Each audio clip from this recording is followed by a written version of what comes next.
How do I quickly configure a digital adapter to work with SparkView 4.0 and beyond? First, I will have connected my digital adapter to my interface so that it's visible within SparkView. Next, I'll click on Sensor Data.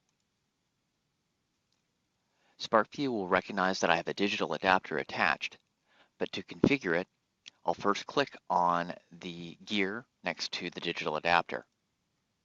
I'll now be prompted with a pull-down screen of the different configurations that the digital adapter can take. For instance, if I wish to use a motion sensor, I would click on the triangle next to Sensors, open that up, and then select Motion Sensor, and then click OK. I would set the particular parameters for this sensor, and then click OK. And then I will next select a graph. My Start button is active, so I can click on my Start button and begin collecting data.